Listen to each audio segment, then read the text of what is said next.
Buongiorno, benvenuti al TG Sicilia. Le principali notizie. Svolta nelle indagini sul furto delle opere di Antonello al Museo di Messina. Indagato per false dichiarazioni un custode. Un altro sorvegliante ha ammesso di avere spento l'allarme pensando a un contatto casuale. Sempre più consistente l'ombra di una talpa. I due ladri si sono mossi con grande sicurezza. Palermo denuncia querela dei genitori della bimba morta per difterite a 3 ospedali per aver diagnosticato patologie errate.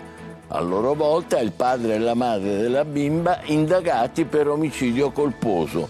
Solo 2 i casi di malattie accertate in città, ma è corsa alla vaccinazione.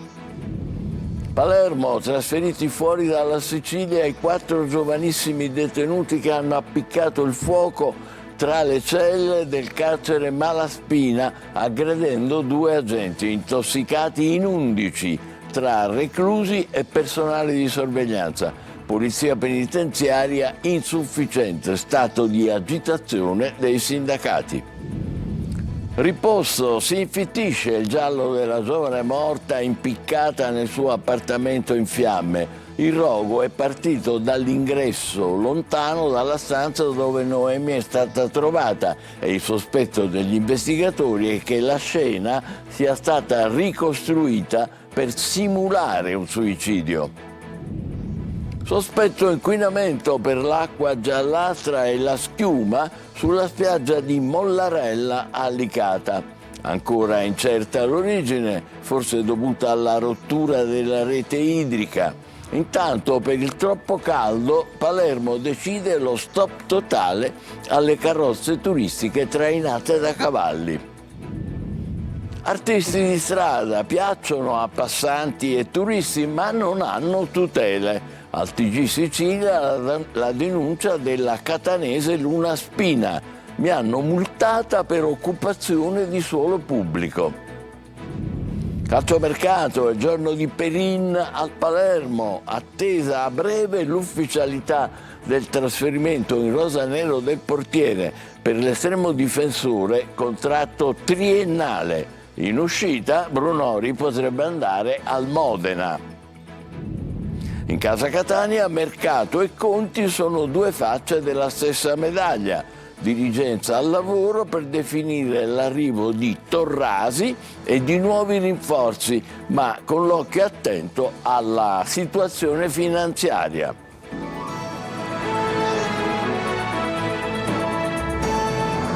Bentrovati. Il furto delle opere di Antonello da Messina. Un custode del museo a Cascina è indagato per false dichiarazioni al pubblico ministero. Gli investigatori cercano riscontro su un possibile aiuto ai 2 ladri dall'interno. Ilaria Mangano. Un custode del museo a Cascina è stato iscritto nel registro degli indagati per l'ipotesi di false dichiarazioni al pubblico ministero. La svolta nell'inchiesta sul furto delle opere di Antonello da Messina è arrivata durante gli interrogatori dei dipendenti. Il custode, insieme ad altri 3 colleghi che erano in servizio la sera del furto, era stato convocato in procura per essere ascoltato come testimone. Durante l'audizione, però, sarebbero emerse diverse contraddizioni rispetto alle dichiarazioni rese dagli altri dipendenti. A quel punto la sua posizione è cambiata ed è stato indagato. Gli investigatori puntano l'attenzione sulla sua ricostruzione, soprattutto per quanto riguarda la successione degli eventi di quella sera. Non è esclusa, al momento, nemmeno la possibilità che qualcuno possa aver fornito informazioni utili ai ladri. Al momento però non ci sono riscontri. Secondo quanto emerso dalle indagini, i 2 autori del furto si sarebbero mossi all'interno del museo con grande sicurezza. Un elemento che potrebbe essere importante per ricostruire la dinamica del colpo e capire se e come un eventuale basista abbia potuto agevolare la loro azione. Da chiarire è anche la vicenda dell'allarme. Un altro custode durante l'audizione ha ammesso di aver sentito l'allarme e di averlo spento, pensando a un falso contatto. Responsabilità, dinamica del furto e cattura dei ladri d'arte restano le priorità degli investigatori. Al lavoro i carabinieri dei RIS di Messina per attribuire con un nome i resti dei corpi trovati sotto le macerie della palazzina di Pistunina, crollata il 30 luglio. 4 le vittime, 2 ancora i dispersi. Lorena Dolci. A distanza di quasi un mese dal crollo della palazzina di Pistunina a Messina ci sono ancora 2 corpi senza nome e tanti, troppi dubbi. Brandelli di corpi e tracce biologiche tratti da quelle macerie fumanti da oggi sono sotto la lente dei carabinieri del RIS di Messina, chiamati a dare loro un'identità. Gli esami dovranno chiarire se frammenti appartengano a Santino Magazzù o al badante Lairu, i 2 dispersi, oppure a una delle 4 vittime già recuperate, la commessa Alessandra Frazzica e fratelli Carmelo, Rosa e Sara Leone. Oppure, dubbio persino più atroce, ma che nessuno può ancora escludere, che quei resti appartengano a corpi sconosciuti, magari lavoratori in nero mai dichiarati, seppelliti sotto il cumulo dei detriti. Nell'inchiesta della Procura di Messina, che vede 3 indagati, gli imprenditori Alessandro Panarello, Pasquale Dalì e Pietro Leone, ci sono alcuni punti fermi. La mancanza della dichiarazione di inizio lavori per la ristrutturazione della palazzina, che al piano terra avrebbe ospitato una macelleria, ed ormai certo che alcuni dei pilastri portanti dell'intera struttura, almeno 2, erano stati alterati, se non tagliati di netto. Per accertare le cause e la dinamica del cedimento del 30 luglio scorso, giovedì farà il primo sopralluogo il pool di consulenti tecnici nominati dalla Procura, sotto esame anche i materiali recuperati tra le macerie. Un crollo annunciato da Scricchiolii come denunciato dai proprietari cinesi del bazar del primo piano, allarmi rimasti inascoltati. La bimba morta per difterite a Palermo. I genitori denunciano i medici di 3 ospedali. Il papà e la mamma di Anna Rosa puntano il dito contro i sanitari del Cervello, del Civico e dell'ospedale dei bambini. Preoccupazione in città, anche se i casi acclarati sono soltanto 2. Adesso è corsa al richiamo vaccinale. Marco Gullà. I genitori di Anna Rosa Bartolotta, la bambina di 4 anni morta a Palermo per difterite, hanno presentato una denuncia a querela alla procura palermitana. L'atto riguarda i 3 ospedali che hanno avuto in cura la piccola tra il 13 e il 19 agosto, il Cervello, il Civico e l'ospedale dei bambini. I genitori della bambina risultano a loro volta indagati dalla procura di Palermo per omicidio colposo. La denuncia punta dunque a fare luce sull'assistenza ricevuta dalla bambina nei giorni precedenti alla sua morte e sulle eventuali responsabilità da accertare. Saranno ora gli accertamenti della magistratura a stabilire cosa sia accaduto e se nel percorso sanitario della piccola ci siano state eventuali criticità. Alla piccola Anna Rosa, afferma il legale della famiglia, sarebbero state diagnosticate patologie errate da parte dei medici del pronto soccorso dell'ospedale Cervello, in seguito alle quali la bambina avrebbe subito cure mediche inadeguate e interventi chirurgici invasivi che avrebbero finito per peggiorare le già gravi condizioni di salute della bambina, causando poi la morte. Intanto la Regione monitorerà l'evoluzione del sospetto cluster epidemico di difterite e predisporrà un piano di interventi straordinari per limitare l'eventuale circolazione del batterio. L'assessore alla salute Marcello Caruso dice: gli organismi preposti non ci parlano di un'emergenza epidemiologica, concetto ribadito anche dall'ASP di Palermo. Al momento non ci sono nuovi casi di contagio, oltre ai 2 già noti. Nei centri vaccinali del capoluogo è però corsa al richiamo vaccinale, prenotazioni online in alcuni centri del capoluogo disponibili solo da novembre. Abbiamo oggi la necessità di fare un richiamo di un vaccino di antitetanica. Io sono pro vaccini, ho fatto tutti quelli che erano necessari per mia figlia e per me. Cioè, i miei figli sono in regola, quindi aspettiamo il richiamo, quindi ci dispiace quello che è successo. Esatto. Notte di paura nella carcere minorile Malaspina di Palermo. 4 detenuti aggrediscono 2 agenti di polizia penitenziaria e poi danno fuoco alle celle. 11 persone finiscono in ospedale e alcuni in codice rosso. Manlio Viola. 9 giovanissimi detenuti intossicati, 2 agenti della penitenziaria feriti dopo aver subito l'aggressione dei detenuti, 4 di questi detenuti indagati e trasferiti in altri penitenziari minorili. È il bilancio dei disordini notturni nel centro di rieducazione minorile del Malaspina di Palermo. 4 detenuti del carcere per minorenni, sempre gli stessi, avrebbero dato vita ai disordini culminati in uno scontro con gli agenti di custodia. Non avendo ottenuto quello che volevano, avrebbero appiccato le fiamme a materassi e suppellettili e proseguito l'aggressione ai danni degli agenti, agenti che tentavano di circoscrivere le fiamme. Sono state ore di tensione, agenti fuori servizio richiamati al Malaspina e tutto il personale disponibile è impegnato a spegnere l'incendio che nella notte è stato circoscritto e questa mattina domato del tutto. 11 persone sono state trasferite in 3 diversi ospedali, Civico, Villa Sofia e Policlinico. 2 sono gli agenti aggrediti e il personale di servizio che doveva smontare alle 15 ha dovuto fare un turno praticamente di 24 ore. Non c'è personale per sostituire i feriti, non c'è personale per dare il cambio agli agenti quando accadono disordini, peraltro sempre più frequenti.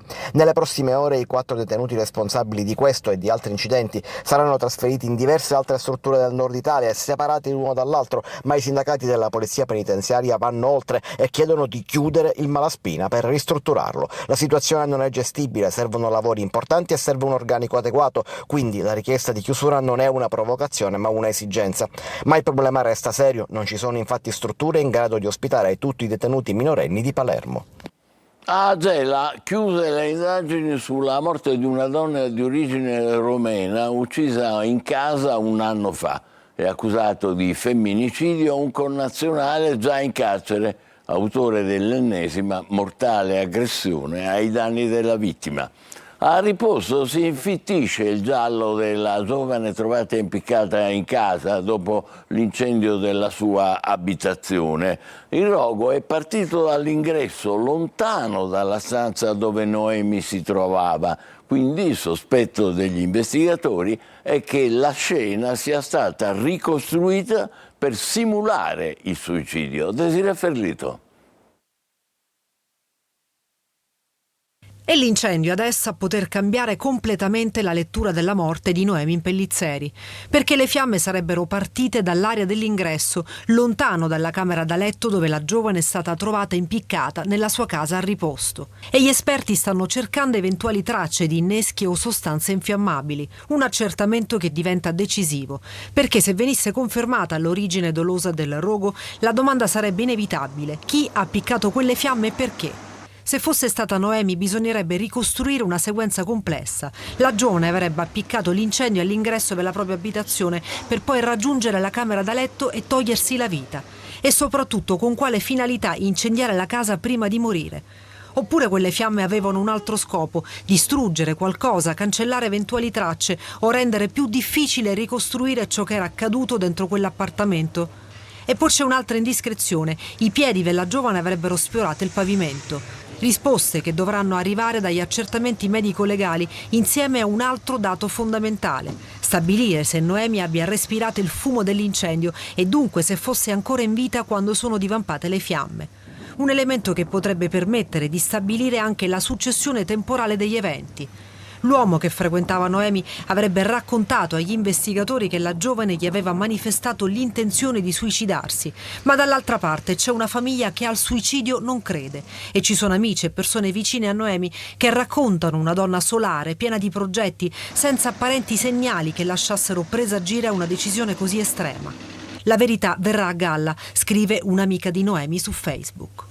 Beni per 600.000 euro sono stati confiscati dalla direzione antimafia di Caltanissetta a Giuseppe Dell'Asta, un nisseno già condannato in via definitiva per associazione mafiosa, estorsione e traffico di droga. 6 persone denunciate a Catania con l'accusa di truffa e riciclaggio di denaro dalla polizia di frontiera di Fontanarossa. Secondo gli investigatori, utenti di internet venivano contattati con una nota app di messaggistica e indotti a effettuare bonifici istantanei non più revocabili. Ambiente e allarme a Mollarella di Licata per uno sversamento che ha reso gialla l'acqua di mare, vedrete tra poco, e ha prodotto schiuma lungo l'Arenile. Scattati i controlli, eseguiti i campionamenti per accertare l'origine dell'inquinamento. Davide Sardo. Acqua giallastra e schiuma sulla spiaggia di Mollarella a Licata nell'Agrigentino, un'anomalia che ha fatto scattare i controlli e ha acceso l'attenzione delle autorità. Lo sversamento interessa l'Arenile da un paio di giorni. Sul posto sono intervenuti Guardia Costiera, Comune, Protezione Civile, ARPA e AICA. ARPA, l'Agenzia regionale per la protezione dell'ambiente, ha effettuato alcuni prelievi per accertare la provenienza dell'acqua. Tra le ipotesi c'è quella di acque bianche, forse legata a una rottura della rete idrica. Intanto proseguono le verifiche. I bagnanti osservano con curiosità, ma anche con preoccupazione, la presenza della schiuma e dell'acqua giallastra. Al momento non è stata disposta alcuna interdizione della spiaggia. Si attendono ora gli esiti dei campionamenti per chiarire l'origine dello sversamento e verificare eventuali conseguenze sulla qualità dell'acqua. I 3 giorni più caldi di un'estate già soffocante. Da oggi Palermo è dentro la peggiore ondata di calore dell'anno e decide tra l'altro lo stop totale all'utilizzo delle carrozze turistiche trainate da cavalli per proteggere gli animali. Maglio Viola.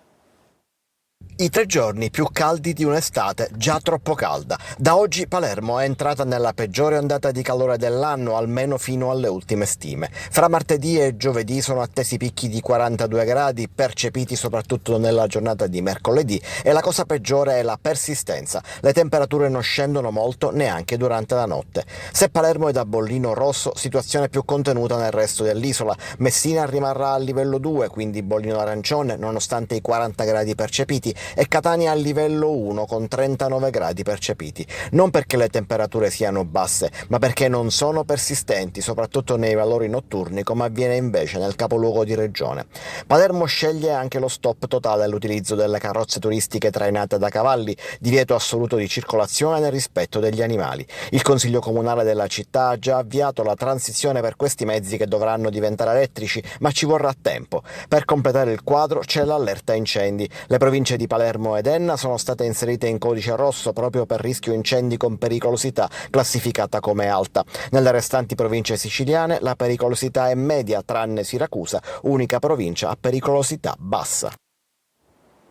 È morto a 68 anni a Roma l'attore e regista teatrale Fabio Grossi, compagno di palcoscenico e di vita di Leo Gullotta, cui era legato da unione civile dal 2019 dopo una lunga convivenza.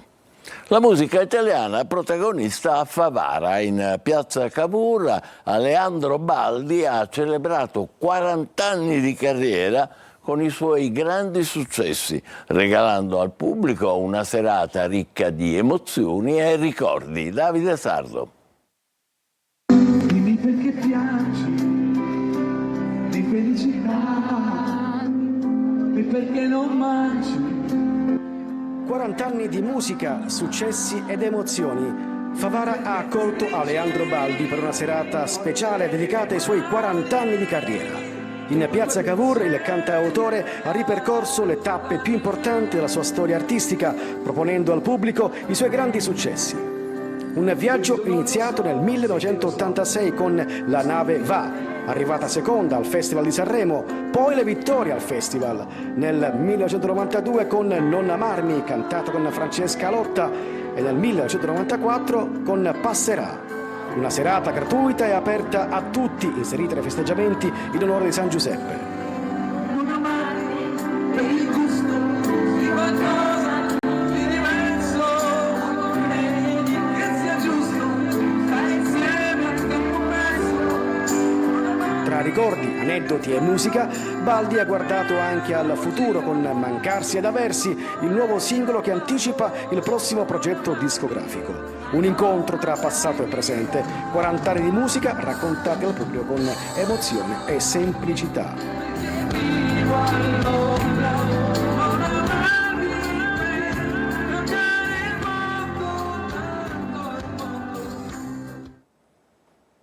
A Catania una multa per occupazione di suolo pubblico diventa un caso che riapre il dibattito sull'assenza di tutele per gli artisti di strada. La denuncia è di Luna Spina. Desiree Ferlito.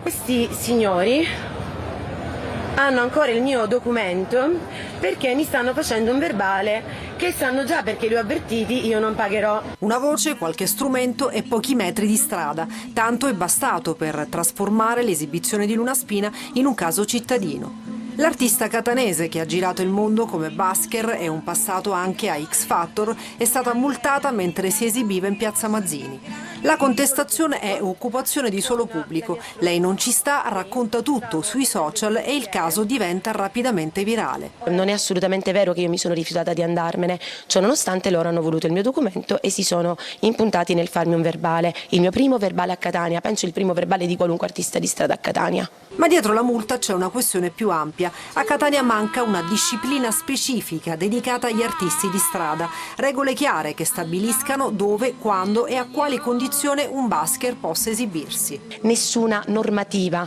niente di niente, nessuna legge che consenta l'arte da strada in ogni sua forma a Catania e allo stesso tempo non abbiamo nessuna legge che la vieti. Ed è proprio qui che la vicenda personale di Luna Spina diventa una domanda rivolta alla città.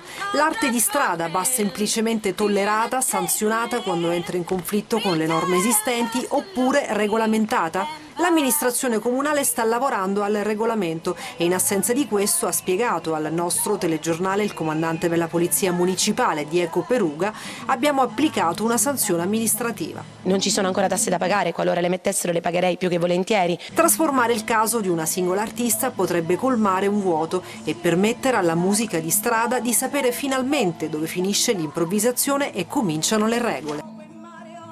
È il momento della nostra pausa, tra poco il calcio con l'imminente arrivo di Perin al Palermo, mentre in casa Catania si parla di mercato e si fanno i conti. State con noi.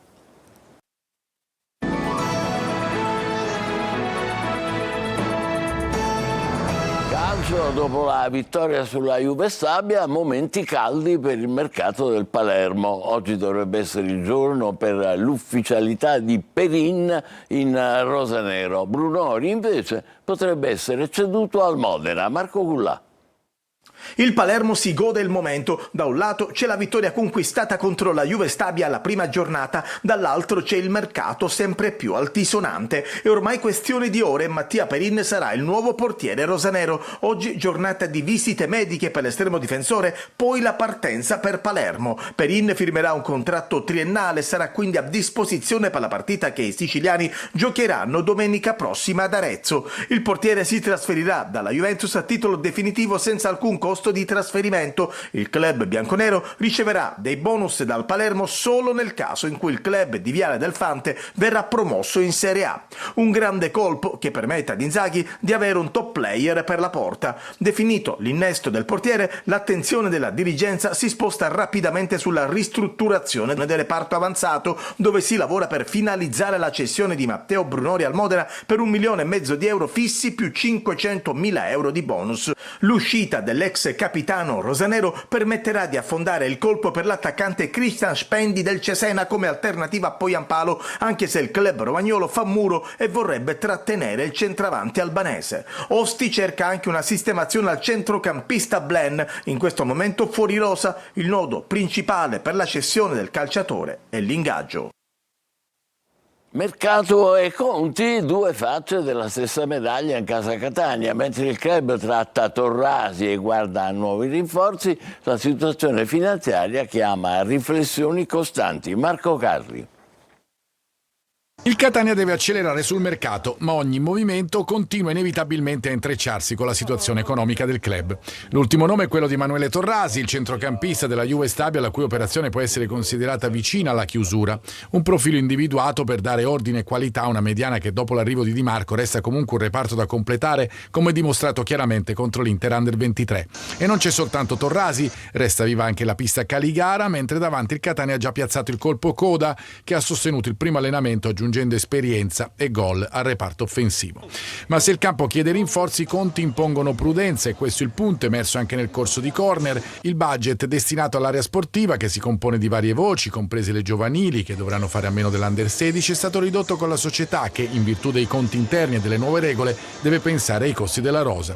Che il quadro finanziario sia pesante era stato già dimostrato dal caso della fideiussione. Numeri che spiegano perché, come è stato evidente per tutta l'estate, ogni operazione di mercato vada valutata sotto l'aspetto tecnico ed economico. E allora Torrasi diventa quasi il simbolo di questa fase. Il Catania vuole ancora rinforzarsi, come dimostra l'arrivo di Coda, ma deve farlo cercando di incastrare ogni acquisto dentro una serie di limiti.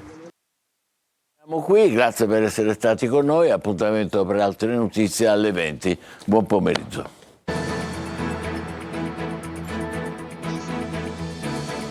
Entra nel mondo dell'informazione con l'app Sicilia Web. Resta sempre aggiornato con le news e le live in diretta.